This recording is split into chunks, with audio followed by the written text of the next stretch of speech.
Good evening, folks, and welcome back to another episode of South of Cheddar Curtain. As always, it's your boy, Devin Hine. And folks, I cannot tell you how excited I am to say, sitting across the Skype screen from the man, the myth, the legend, Mr. Lucas Mueller. You want to start with the folks, Luke? Hello, folks.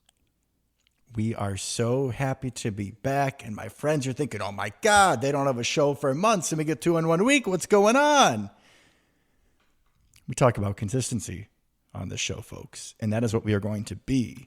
And we had some potentially franchise-altering moves take place on the first day of free agency, didn't we, Lucas Mueller? We did some stuff. We did not do it right at 11 o'clock Central Time, which I believe is when the legal tampering period opened. So at least for me personally, I was kind of just sitting there waiting, like refresh, watching these guys get signed. I'm like, we doing anything? Are we going to do Goody? What are you doing? And then all of a sudden we got two pretty much back to back. So glad that we got something done on day one. Indeed. I believe I put in our little Packer group text, the do something. I was trying to do the do something stick, that meme. Yep.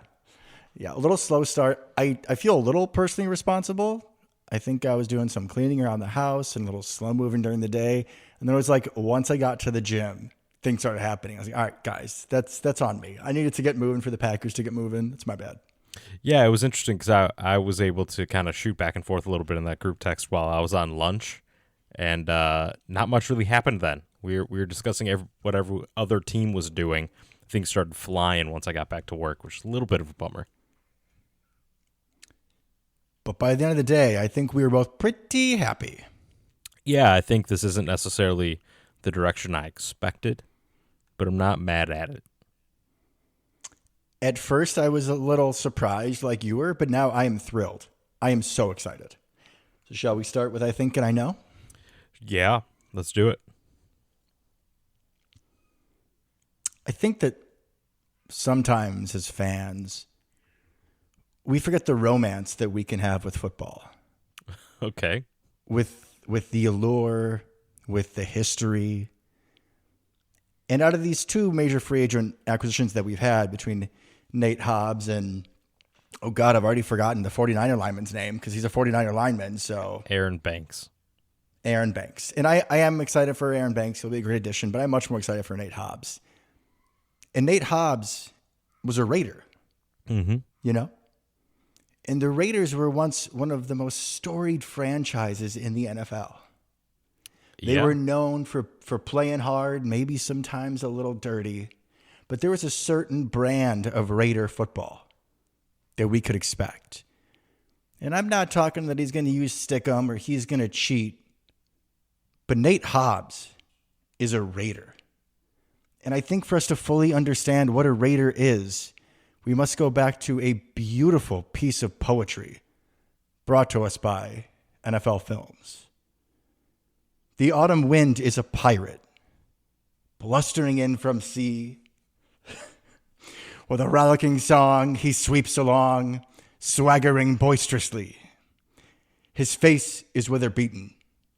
He wears a hooded sash, with a silver hat about his head, and a bristling black mustache.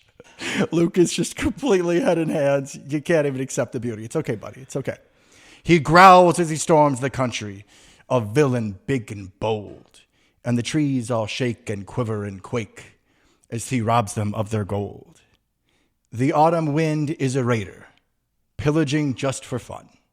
He'll knock you round and upside down and laugh when he's conquered and won. That is what Nate Hobbs brings to the table. Thank you very much. That was absolutely beautiful, Devin. And hopefully this episode doesn't get taken down because of that. Thank you. Appreciate that. I shouted out NFL Films. We're fine there. I did. asked you to bring in the music. We can't do that, Do we right? have to publish like a bibliography at the end of this or something, Citation? I mean, we could. You're Mr. Journalism School, so true. that one is That's true. on your wheelhouse. Yeah, that's true. I have no idea what to say to that, if I'm being honest. That was a thing of beauty, first of all. Wow. Okay, I was also going to talk about the Raiders a little bit, but I have no poetry to back it up. It's mostly just I Typical. I think at this point the Raiders are just our farm system. Is what it feels like. It feels like every year we just take some of their best players. It's kind of what's going on now. They're our pipeline, right? They're kind of like our AAA team. We let them just kind of hang out there for a couple of years, and we're like, you know what, you're good. Let's sign you, right? They're coaches, Rich Bisaccia. We had Keyshawn Nixon, obviously, Josh Jacobs, Nate Hobbs, and now we're even demoting players down, right? I don't know if you saw this. This is relatively recent news, but Eric Stokes going back to the Raiders. So you're not good enough for us. We're sending you back down to AAA. That was good to bring the baseball analogy back in there. Yeah, I mean, can you imagine like a straight up trade for that? Like easy. We take that trade easy. 100%. Obviously, the money's different, but yeah, I think we definitely come out on top there. Do you have another think or no? Oh no, that was all the glory I could come up with for today. I feel like that's good. There's no way you're going to top that. Absolutely not. I mean, when the show is at its best, I'm doing a little poetry. So, we're getting the new season started off right, my guy. I appreciate that. Do we want to talk at all about our re-signings? Oh, totally. And we should probably get to them, and then we'll kind of dig in a little bit on our main two, and then talk about some of our brethren in the North who did a lot more than we did overall. But yeah, so Brandon McManus is back. We have a kicker. Indeed. I was literally just thinking we should go from like most to least important. And I would start with McMoney. Yeah. I mean, the guy was what his name is. He was McMoney for us. He only missed one kick in the regular season. Unfortunately, did miss the one game in the Eagles game, as I covered. Mm-hmm. But overall, I mean, you could see the confidence from LaFleur in him, sending him out there for some longer kicks.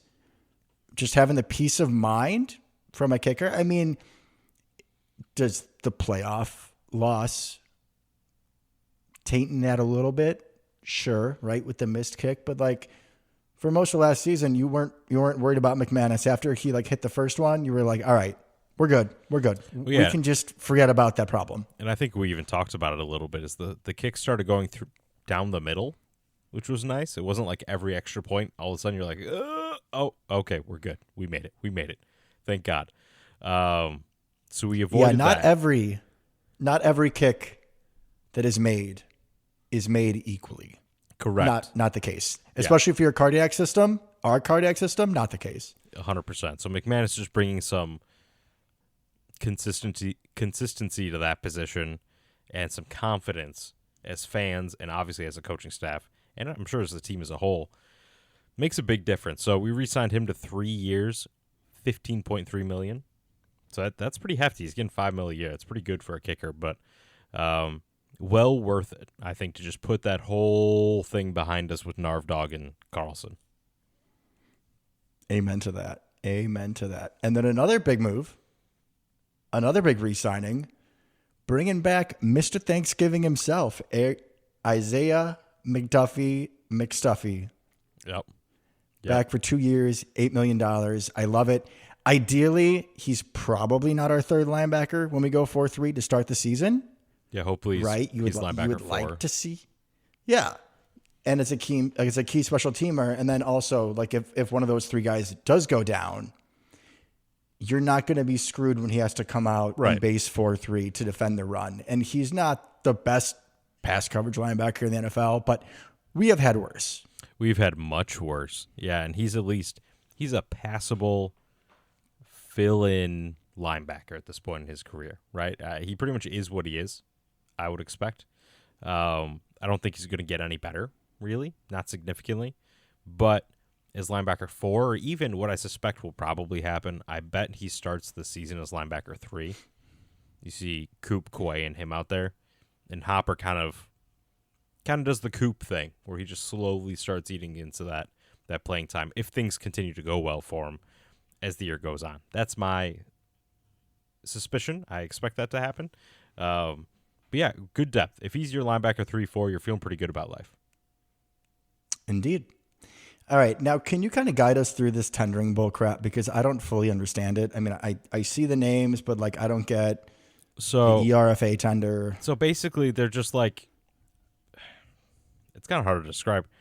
They're just like free team options, right? And they're always cheap players that were on cheap contracts the previous year. So almost everybody signs them, and the Packers definitely always sign them. If it's somebody that played at all the previous year, we're going to sign them because they're absolutely dirt cheap, and they don't have another choice. Like, we just like, yeah, we'll take you back. Here's the contract. They don't get to go get offers or anything.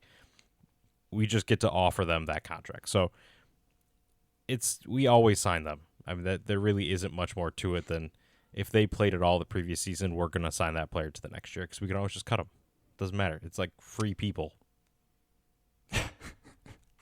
And I think these people all kind of fit into that category where they did play a little bit, but ultimately for pretty much everybody in this next group, like if we draft somebody or get an undrafted free agent that comes in training camp and outperforms them and cuts them, I would not be terribly sad nor terribly surprised. Yeah. That list, to my knowledge, one of your favorites, Daniel Whalen, the punter. I mean, he's definitely does not fall into the category you just talked about. He's a great punter. He's a great punter. I will continue. Emmanuel Wilson, Bo Melton, Kadeem Telford, Zane Anderson, and Aaron Mosby. Yeah, I mean, sure, we'll bring them all back, right?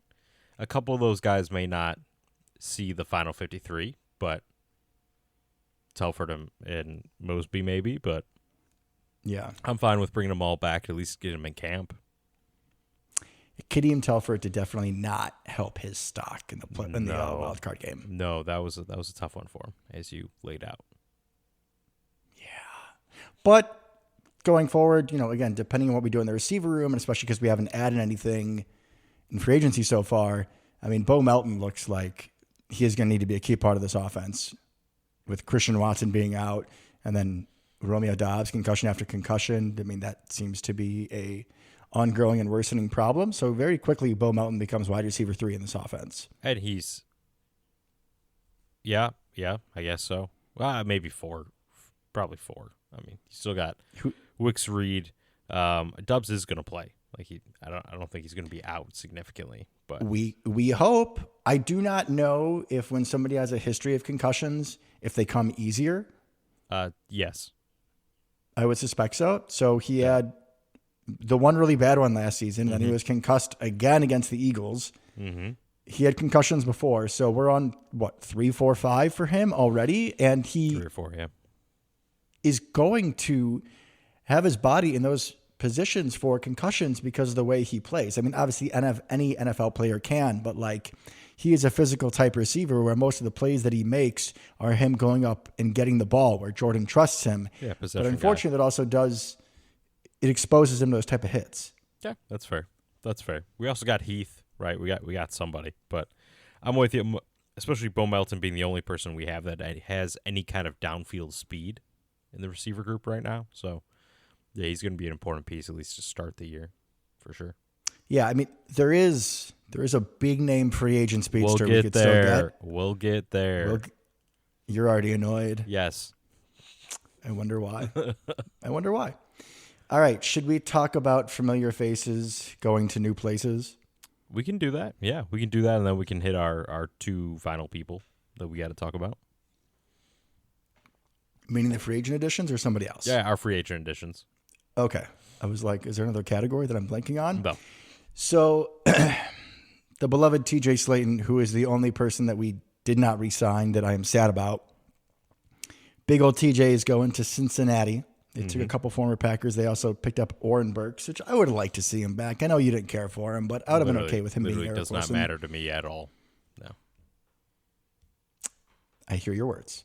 2 years, $15.1 million. Nice contract for Slayton, who is becoming definitely one of the better run-stuffing defensive tackles in this league. We saw how much more effective our offense or defense was when he was on the field versus not. It was something ridiculous. Like we were averaging almost 1 more yard per carry given up when he was not on the field. I know he is very much so predictable by formation, and you don't get a whole lot of him out of the pass rush, but dudes like Snacks Harrison made a 12-year career by just doing that. And it is a very valuable piece of this defense. I mean, the run defense was a strength of that group for a lot of the season, especially because of TJ Slayton. His ability to plug up the gap and multiple offensive linemen allows Quay Walker and Edgerrin Cooper to run free.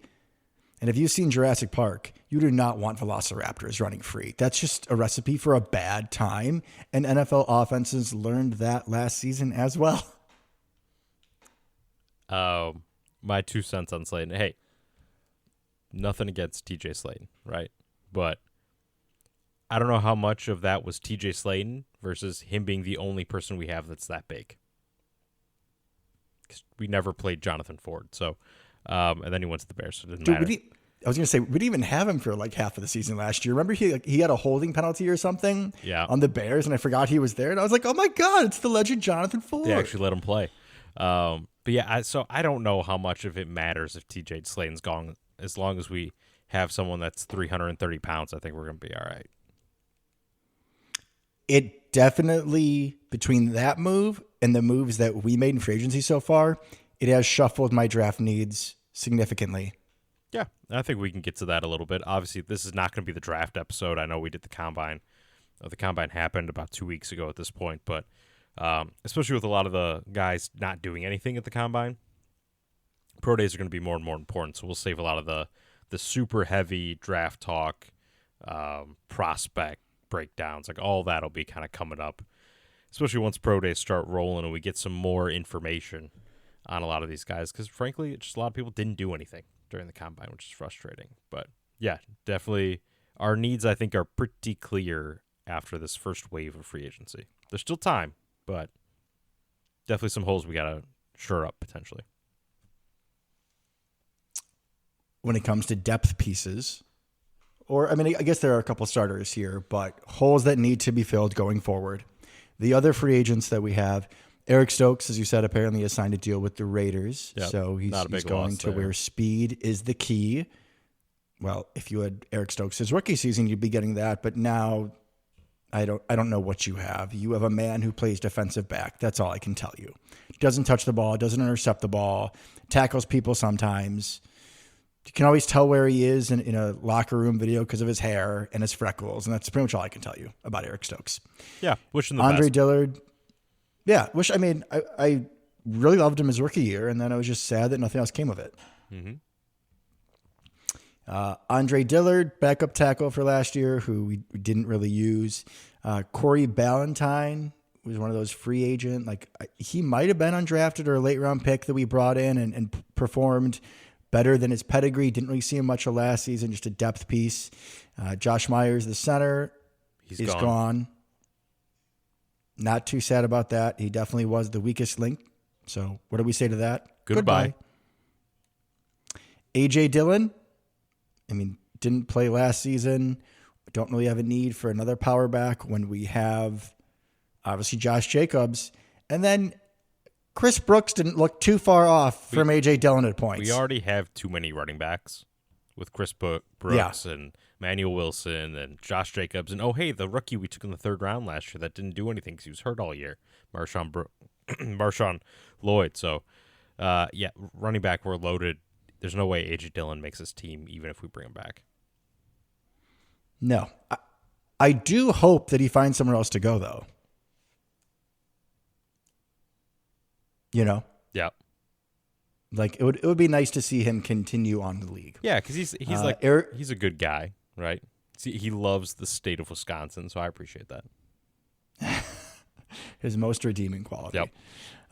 Eric Wilson will not be back. Tyler Davis will not be back. Roro, no more, and John Fitzpatrick. All, at least as of now, not back, but nobody else has been signed besides TJ Slayton and Eric Stokes. So I guess all of these guys could come back. We could wait till the end of free agency and bring a couple back as camp bodies type of thing. Yeah. Roro as a corner body, maybe, but I feel like we're going to draft somebody and take an undrafted free agent. And I was thinking maybe you can probably Ballantyne. Or Ballantyne I'd be fine with. Yeah, he's consistent, reliable, knows the defense, good special teamer. Bring him back. Yeah, I'm with you. So to our 2 free agent moves, as we already talked about, Yep. we brought an offensive guard, Aaron Banks, who looks just like Jordan Morgan from the 49ers. Forgive me. And we paid that man. We did. 4 years, $77 million. So he will be starting on the offensive line, most certainly. Left guard for sure. He's only played 5 games not at left guard in his career. So Jenkins is moving. I'll tell you that much. So Elton Jenkins moves to center. Yep. Sean Ryan's right guard. Mm-hmm. Zach Thomas right tackle. Yep. And then Jordan Morgan pushes out Rasheed Walker for left tackle, or does Jordan Morgan just sit around another season? I think he sits around another season. Rasheed Walker will be up for an extension coming up here after this season. And given what the offensive lineman market looks like, we let him walk. Jordan Morgan takes left tackle going into 2026. Book it. And he's the swing tackle. Maybe he pushes Ryan at guard, but I doubt it given that Aaron Banks is a lot closer to Sean Ryan than he is Jordan Morgan play style wise. So I think they're kind of going for something here. A little bit. And I think the idea of having Banks, Jenkins, and then Sean Ryan as your middle 3. That's a strong middle of that offensive line now. It's a very angry middle of that offensive line. Yeah, a lot more punishing and mauling than we are used to. Do you think that the Eagles next season, after they lose to us in the playoffs, will try to ban the Tucker Kraft push? Because with those 3 up front, my heavens. I mean, it's going to be a first down every time.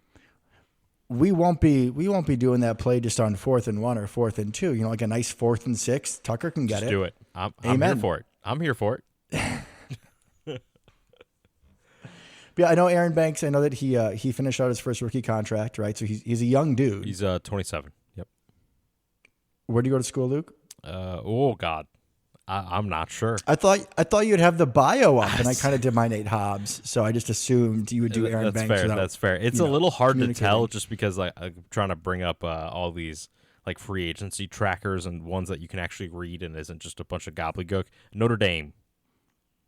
Oh, I love Notre Dame. 6'5", 325. Shout out Matt Hubbard. So yeah, big man. Yeah, good college. Came out in the same draft as Josh Myers, so he was taken later in the second round, I believe, actually. So we just kind of a little swapperooski there between the two of them. Of course he was. Yeah. Right. Just don't talk about Creed Humphrey. But it'll be interesting. It'll be interesting, like I said, because we brought him in and he plays such a specific position and kind of a specific play style. Definitely reshaping of the offensive line. But also he comes with some potential baggage a little bit. He's been injured a lot over the last couple of years. Now, all sources say that he really like pushes through the injuries. You know, it's kind of a tough guy type of deal. But he broke his finger, dealt with, I think, an ankle or something at one point over the last year. Nothing that should affect him long term. None of it should be nagging. But he did get banged up a little bit. And his biggest criticism was he kind of sucked when Trent Williams was out. If Trent Williams was in, Aaron Banks was great. If Trent Williams wasn't in, Aaron Banks not so much. So now their backup left tackle was terrible. We know that. We watched it. So Rasheed Walker's not terrible. He's not Trent Williams, obviously. A few humans are. But he's not terrible. So hopefully some consistency and a good player next to him on either side. Hopefully we get a good Aaron Banks. He was probably the top interior offensive lineman in free agency. I think most people would say, given age and potential and pedigree, but not without some potential flaws. Everywhere that I've seen free agency trackers discussed or the news announced that we signed him, they have listed him as the top interior offensive lineman in the free agent class. So that's encouraging. Yeah, no, I agree. Honestly, I was just super happy that we filled an immediate hole. Well, right? I think the interesting part is I didn't necessarily think it was an immediate hole. I understand we had to do something at center. But given that we have Jordan Morgan and we have Sean Ryan, we have Elton Jenkins, and we have Jacob Monk, who at least the fans seem really high on, and we have Zach Tom, and all those guys can play a ton of positions between them. Pretty much only Rasheed Walker's hanging out at left tackle. He's pretty much the only one cemented, right? Potentially. Yeah. All these other guys can play multiple positions. Monk can play center and guard. Ryan can play guard and a little bit of center. Zach Tom can play literally all 5 positions. Jenkins can play all 5 positions. Morgan can play guard and tackle. That I thought we had a lot of options. It would not have surprised me if we just kind of stood relatively pat on the offensive line. I find it super interesting that they clearly did not agree and made that their biggest target right out of the gate. That was really interesting to me when I saw he was our big guy. Because as soon as that contract came out, I'm like, he's the one, right? This is going to be the splash guy unless we make a trade or something. That's going to be the one big money deal we have this year at almost $20 million a year. Not where I would have necessarily expected us to put that money. I'm not mad at it. I think it's really going to shore up our offensive line and give us options, both who we play and who we pay in the upcoming years. I think that's great. That was good. Yes, sir. But not where my head was at necessarily coming into free agency. I hear that. I think there are probably shades of what happened in Philadelphia in their heads, and there also may be more question marks about Jordan Morgan's health long term. Yeah, there could be. I think that it's pretty easy to not have a Telfort-level lineman come in and play, especially when we did this weird thing all year last year where we wouldn't roster a backup guard come game day or even Jacob Monk. We would just only have tackles. Like, Kadeem Telfort's a tackle. He's a right tackle. He's not a guard. And we'd have Dillard and Telfort, and we'd only have backup tackles come game day. We'd never have Monk in. He wasn't active for most of last year. So, like, that was weird. And as soon as that happened in the playoffs, I was like, oh, God, here we go. Like, we're playing left and right tackles at guard against the best defensive line of football. It went even worse than I was afraid of, but, like, I'm not surprised. So having just any competent interior lineman as backups on game day would have been a good idea and would have been progress moving forward. Clearly, this move signals much more than that. We'll see going forward. I just want to have a competent 5 out there when it matters. That's all that I'm asking for. I feel great about the 5 now. I feel great about the 6. I think Jordan Morgan is, he can definitely play that Yash Nyman role for a year and then take over at one of the tackle spots. Probably Rasheed Walker's like that. That works for me. I'm happy with that. Plus, he's coming off injury, right? So not bad to give him even more time to kind of get back fully into it and fully integrated, fully up to speed after missing a good chunk of his rookie year. So, I mean, I'm not mad at it, just not what I expected. That's all. Not trying to be pessimistic, but there's something in me that is telling me this is just going to kind of naturally work itself out. Yeah, probably.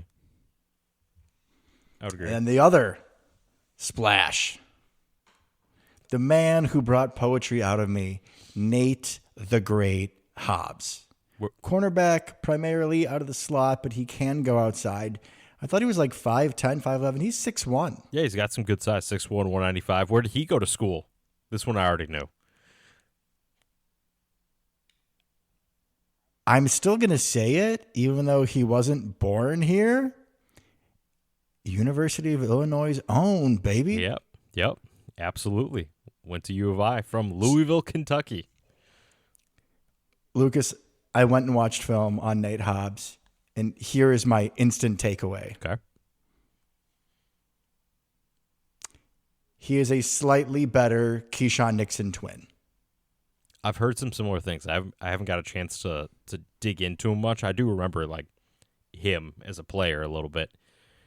He's a little bit bigger than Keyshawn, a little bit taller, a little bit skinnier, I would say. But the aggression is, I think, a lot of what you're talking about, right? He's an aggressive player. He's going to try to get in there and make a play, make a tackle. And I think given that he comes from being a slot player predominantly for the Raiders, he played some outside corner, I think his first or second year, which apparently didn't go great, but different schemes, whatever. He's not slot size, like you said. That's an outside corner size, 6'1", 195.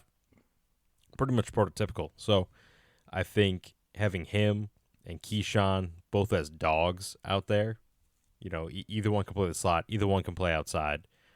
I think that gives us a lot of options, and I'm looking forward to seeing a little extra dog in that secondary. And if you're telling me that we're starting the season in a nickel formation with Hobbs, Nixon, and Valentine, I don't hate that. I really don't. And then you still got, right, you got all of our safeties as options. I mean, I love that. I love that. Really just stacking that room. We have no idea what's going on with Jair.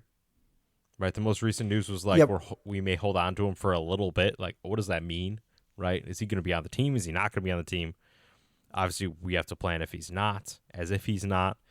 But it's interesting that we're taking another Raiders slot corner and potentially putting him outside, which is exactly what we took a couple of years, but exactly what we did with Keyshawn. And Keyshawn is a better outside corner than slot. He is. And, I mean, this guy, it's very similar traits. I think maybe not like straight line speed, but speed in space and agility and lateral quickness. I do like Hobbs a little bit more.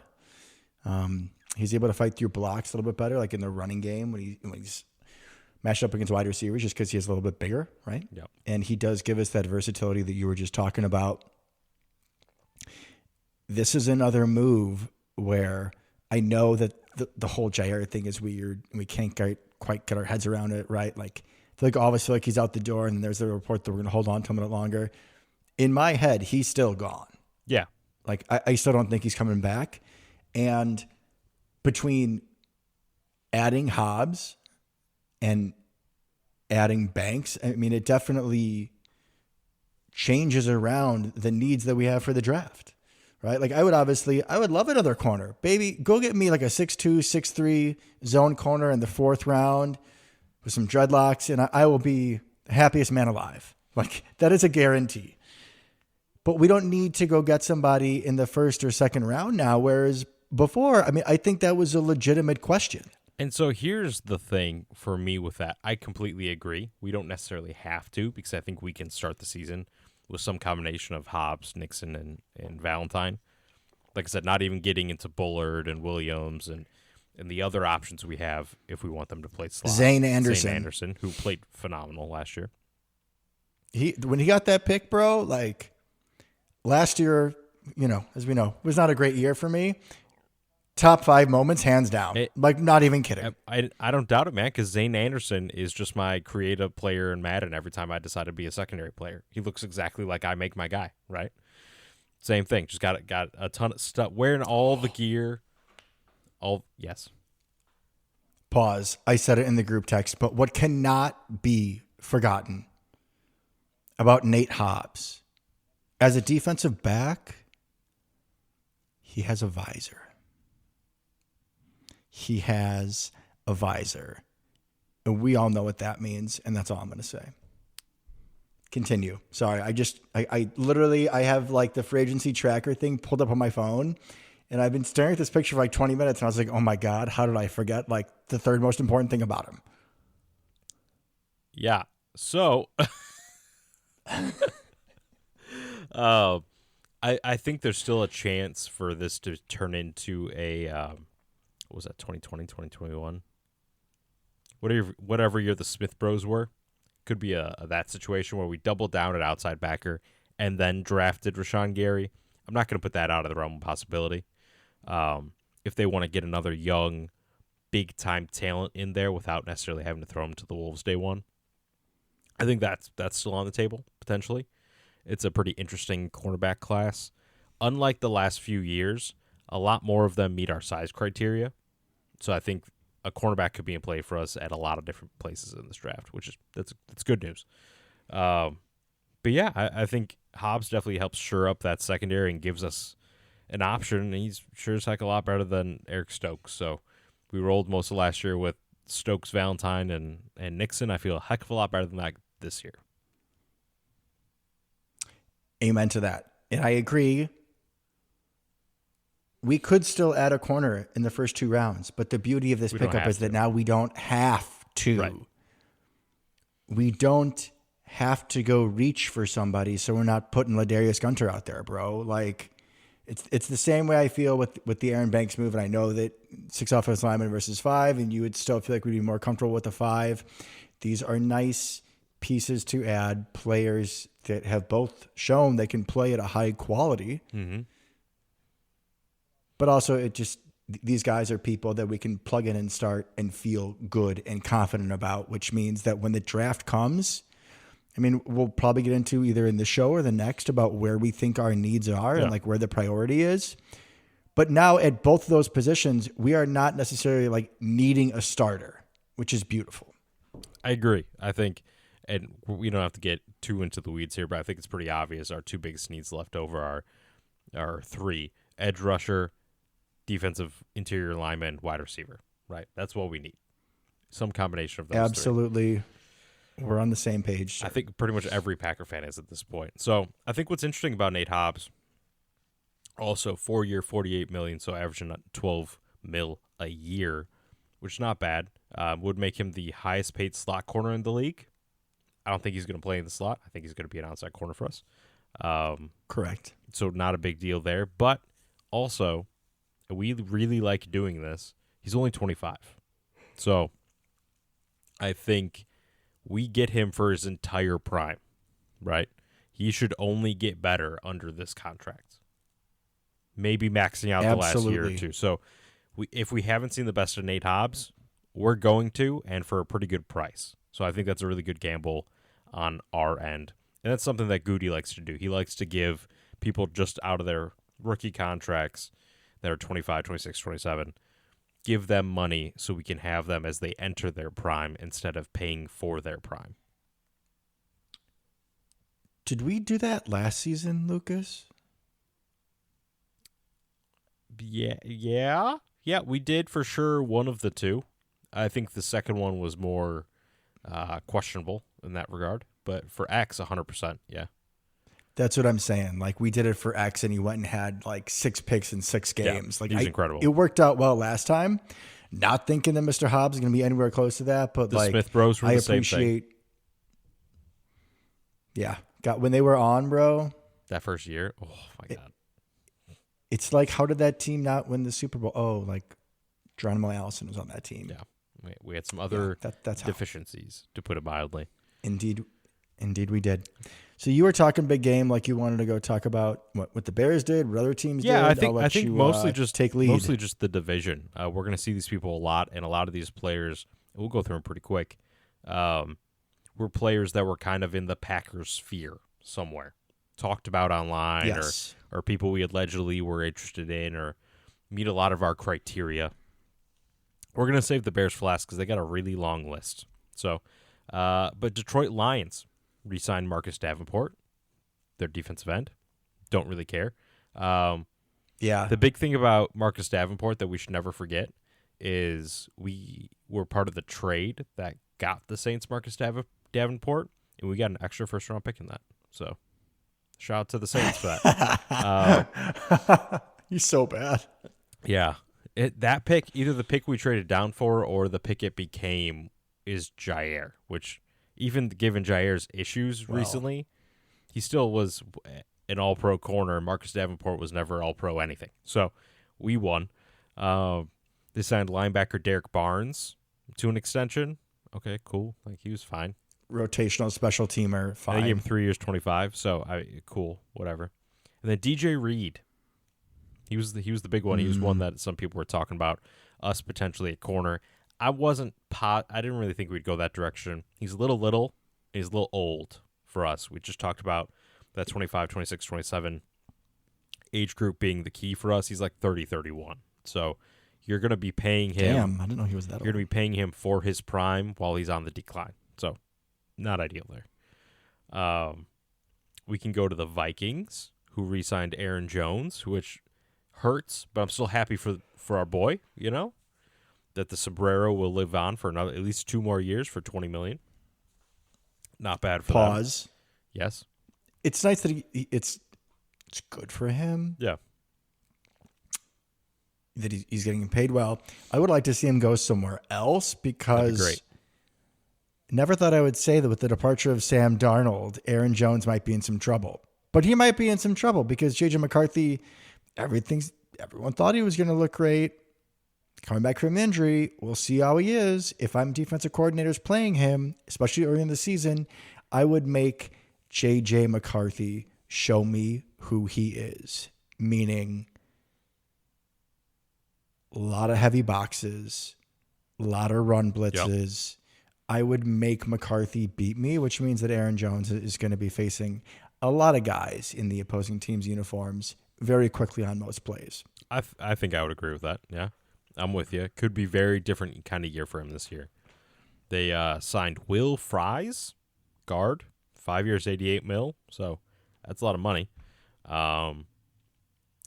Center Ryan Kelly. All right, so old. He's old, but like solid, right? So they clearly wanted to attack the interior of their line as well. Jonathan Allen, I don't love that for us. I don't love that either. He is a problem. He's really good at nose tackle. He's really good. Yeah. Byron Murphy re-signed. He was someone that potentially the Packers could have interest in at corner. Obviously, we went a different direction. I'm happier with Hobbs anyways. Yeah, I think I am too. But Murphy looked pretty good this year.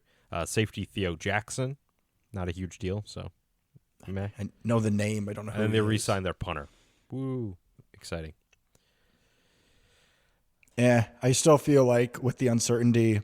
Oh, it all rests on J.J. McCarthy. They're stuck. They're stuck down. Yeah. Yeah, 100%.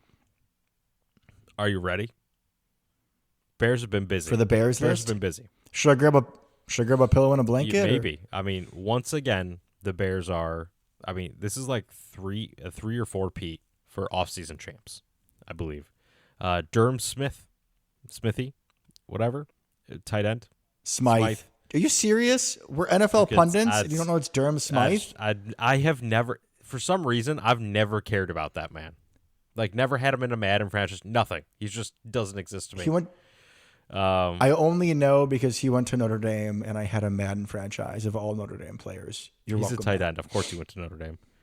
Or Iowa. It's one of the two. Yeah, I feel like Notre Dame has a lot more people that went there that are tight ends. Not necessarily the quality, but the quantity. It's like every year one gets drafted. Jonah Jackson, they traded for the Rams for a 6th-round pick. So they definitely really attacked the interior of their offensive line. Joe Thuney, in a trade from the Chiefs. He's pretty good. It's Joe Thuney. Killing me. All right. We need to talk about your life responsibilities here. Apparently. Continue. Apparently. Drew Dahlman, 3-year, $42 million center. So their entire interior line is brand new. I don't love that for us necessarily, right? No. Because they're all at least good, right? Jonah Jackson's on the decline. None of them are amazing, but those are all solid starting linemen. Yeah, I would be happy getting... Okay, not like compared to our offensive line, but like, I don't know, if you gave me a Madden fantasy draft and told me those are all my starters, I'd be like, all right, like that's fine. You know, there's no one that you're like, oh shit, I'm in trouble. So, I mean, good for the Bears for getting consistency up front. Now it's not going to matter when Edgerrin Cooper plays 16 or 17 or 18 or 40 games a season, whatever it is these days, because no free agent will protect you from that, but it's nice to feel good about going into the season. Like you can keep that whole Packers are 0-2, we're 1-0 in 2025 going with these type of moves. Do as you please, Bear fans. Cope however you need to cope. Absolutely. Edge. Deo. I don't know how to say this dude's name. I'm not going to lie. The guy from the Colts that we were talking about. I wouldn't either. Yeah, he would have been nice. That was the one where I was a little sad. And because he is such a Packers guy, like he's like Lucas Van Ness type of deal, right? Very similar stats last year. Super athletic, raw kind of vibe, similar size. So wouldn't have been surprised if we brought him in. Grady Jarrett. He's really old, but he's really good. Defensive tackle. Yeah, that could have been a nice TJ Slayton replacement. Yeah. So he could be a problem. They definitely went after the interior lines on both sides, which is exactly what they needed. They re-signed one of their linebackers, Amen, and then their long snapper, Scott Daly. So they've been busy. They've actually, for once, attacked their problems, which is unfortunate. I don't know. I feel like last season, whatever year they brought in Tremaine Edmonds and a few other guys, like there were problems there too. I feel like the Bears in these free agent splurges have overall done a nice job of attacking their needs. They just haven't been able to put it all together on the field at the same time. Well, even like you have seen, even with the Edmonds and Edwards when they went double dipped at linebacker, they got it wrong. Which one was the good one? Which not a huge deal as long as they're both under contract. Just pretend one number goes next to the other guy's name, but. Because Edwards has been way better than Edmonds has since coming over from Buffalo. But tread lightly. He's a Bear, but he's still more of a Bill to me. So tread lightly. He seems to have left a lot of his talent in Buffalo. So that's okay. Happens. I'm good with it. Happens. I'm good with it. Is there anybody out there still that you're interested in, potentially? I mean, it's slim pickings right now, but... The one-time guest host of the show asked that we discussed Joey Bosa. He's going to the 49ers. Yeah. Is he? Like, for sure? Oh, well, I mean, that, like, sucks for us, too. But I don't know. I don't know how much Joey Bosa moves the needle for me. He's been hurt a lot. He's a hothead. He was elite. He has been hurt a lot. I would much rather have us try to fill that hole with a first-round edge rusher who's a dog, personally. Yeah, no, I agree. I think someone I'm going to bring it up so we can move on quickly so you don't get to talk about it. Marquez Valdez-Scantling is out there. We do need a deep threat is one of our biggest holes still. This is not a great draft for deep threats. Not a ton of top-end speed, so he could be somebody worth trying to fill that Christian Watson hole. He'll probably go in wave 2 or 3 free agency or whatever. The wide receivers in general, not very good. I really conflicted. And I think a lot of the fandom is on Cooper Kupp, potentially. I mean, he's going to get cut. Would you want to bring him in as just kind of veteran leader, can get you a first down kind of guy? Obviously, he's not what he was a couple of years ago, but it was weird that the Rams just completely stopped throwing to him last year, even when he was open. That felt a little weird. I think he still has a little bit left in the tank. I wouldn't be mad if we kick the tires just to bring an adult into that room.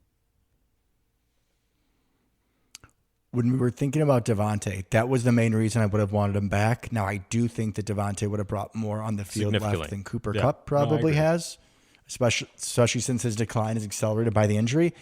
But if you remember, Lucas,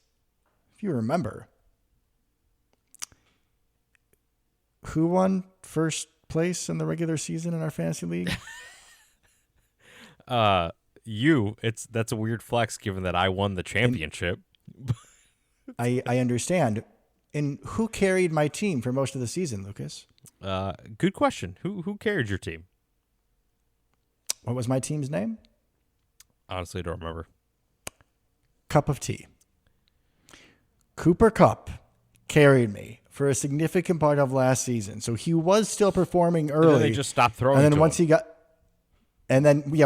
hurt and he stopped throwing to him. So like I remember, I think I lost the playoff game by like 7 points because he had 2 points in the last game. Yep. And it was Lions and Bills. The dude I was playing had Lions defenders or Lions offensive players. And I had a 97% chance to win in the fourth quarter. I distinctly remember that. That's a tough one. It was a real tough one. Wouldn't have mattered. You would have lost. On to our next you would have lost to me anyway, so don't feel too bad. Anyways, you brought up Randy, so you think that you're just like sitting real pretty, and my jaw was on the floor. I had to go back there and pick it up because we're not just going to circle the wagons beyond him. I didn't want to sit here and listen to you talk about him for the next hour and a half. So it won't be the hour and a half. I just simply need to point out that for the last, it's either 4 or 5 MVP winners, Marquez Valdez-Scantling was on the roster of that team. At one point in time. Again, it's either at one point in time. Either 4 or 5. You're right, because he wasn't in Buffalo very long. But when people are trying Spencer to be Rattler the didn't best win the MVP last year. So, I'm just saying. Let me be. When you are trying to succeed at whatever it is in life that you are trying to succeed at, and I hope that all of you are trying to succeed at whatever you're doing. It's off the Cheddar Curtain. We're winners here, folks. You surround yourself with winners. You surround yourself with people that make you better. MVS helped at least 4 straight quarterbacks win the MVP award. I would really, really hope that you would say that you want Jordan Love to an MVP. Yeah. So maybe not a bad idea. And in all seriousness, not just my crazy Devinness, but MVS is probably one of the best deep threats that we can get, who is not going to demand a very high contract, and also is going to fully understand that if Christian Watson comes back, it's his gig. He's the deep receiver. Yep. And that while he's out there, before he's back, if he's not open, like part of his job is going to be going deep to pull the safety and then to just run. To just go run 50 yards. Get some cardio in. Every time you're out in the field. Exactly. Get some cardio. You know, he's close to 30 now, right? Metabolism slows down. Just get some wind sprints in, Marquez, and maybe be a folk hero for us again. Oh, to be clear, I spoke to JP a little bit before our show, and we were discussing MVS, and he wouldn't even let me talk about it. So I promised him, and I'm promising you,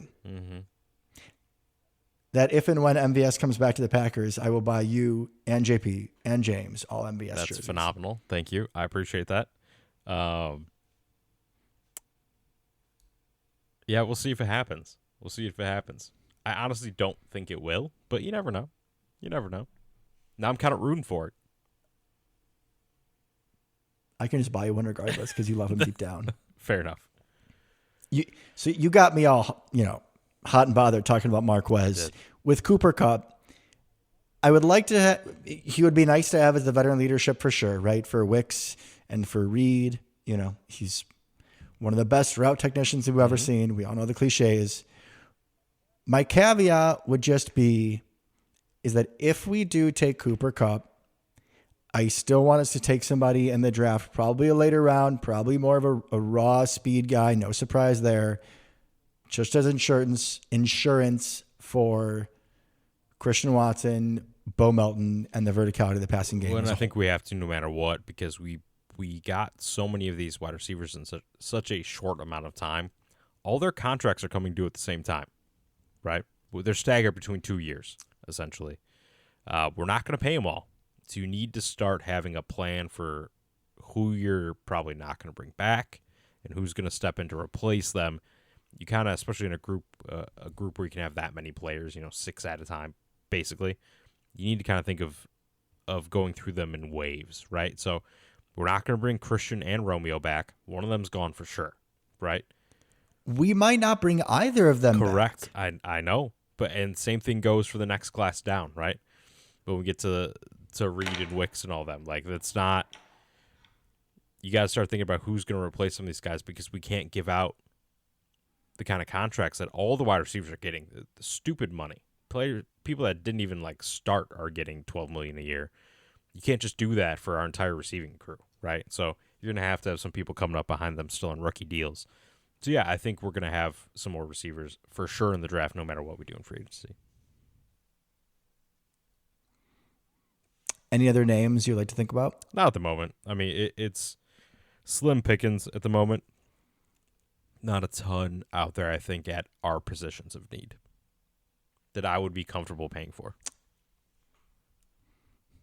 Yeah, I looked at receiver earlier, and it was, besides Marquez, it was pretty pitiful. Yep. And defensive tackle wasn't much better. Correct. So let's wait for the draft, which will be our next show. Yeah, we'll do some draft stuff. I'm excited. This is my favorite part of the year. I mean, obviously, I love the actual football, but I love the draft. Absolutely. Even just free agency, full disclaimer, I don't care. Mental health is important. I had therapy Monday, and my therapist is so Devin, how you coming into the session? And I was like, it's the best fucking day of the year. It's NFL free agency. Let's go. I was thrilled. Absolutely. Love the energy, Devin. Love the energy. Would you expect anything Absolutely less? not. No, sir. All right. Well, I mean, I think I'm pretty good there, unless you have anything else you wanted to add or jump into. I feel good about it. I am going to say, though, are we going to do like where we do our mock drafts for our next show? Or are we thinking we do a scouting combine and then? Yeah. No, we'll go through positions and then, we'll do our final mock draft in April. All right. So then for next week's show, I will also be adding a new feature of the show. Familiar faces in different places. UFL edition. Oh boy. Okay. Fair enough. So we won't be going into like every single Packer, like the one-day scout team left tackle that Luke and I probably wouldn't even know their name, because I've seen some lists of these teams and there's names and I'm like, you weren't a Packer. Like, that's a goddamn lie. But then there's people like Amari Rogers, Tariq Carpenter. Leave it there. Let the rest of the tease. Ooh. Yeah, it's going to be great, folks. Absolutely. I don't know what Luke's thoughts are on, but we might have a UFL subsection of South Dakota Curtain this spring where I might just be putting out UFL content by myself, because I don't think Luke wants to join in. You would be 100% accurate in that, yeah. For now. Fair enough. Go St. Louis Battlehawks. All righty, folks. You cannot make the determination until we figure out how many Packers are where and who's most important and where. Like, St. Louis Battlehawks was last year, bro. When you look at the roster turnover, I'm still, look at guys that they brought in. Fan.